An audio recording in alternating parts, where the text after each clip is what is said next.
Esther, chapter 1 and 2. What if I told you that the most influential people within the first two chapters of Esther were not Esther herself, Vashti, or the king? What if I told you it was the king's men?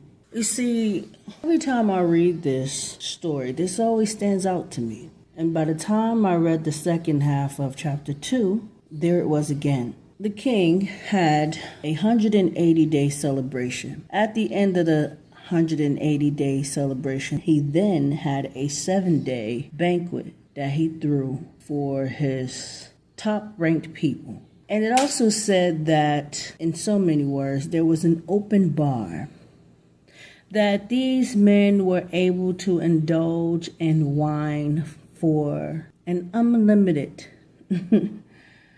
amount. And then it said that Vashti was also attending her own banquet for the women. And then it said that the king requested that Vashti come to parade her beauty in front of the men that her husband, the king, was honoring in this space.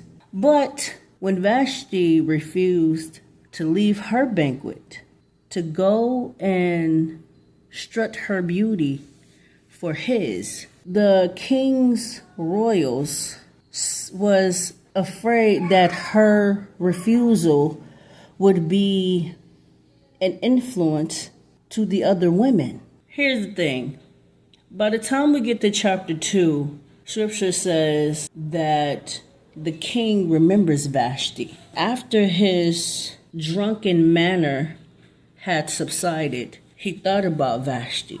And by this time, he had already followed the voices of the men to get rid of her. And then, as he remembered Vashti, before he could even think of the damage it may have caused, those king's men, they were there again, providing more advice to keep them separated. It was not the king who made the decision to get rid of Vashti. And it was not the king who decided to find her replacement.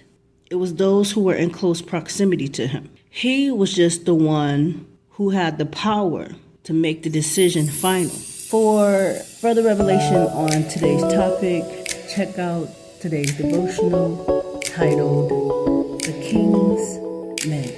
And until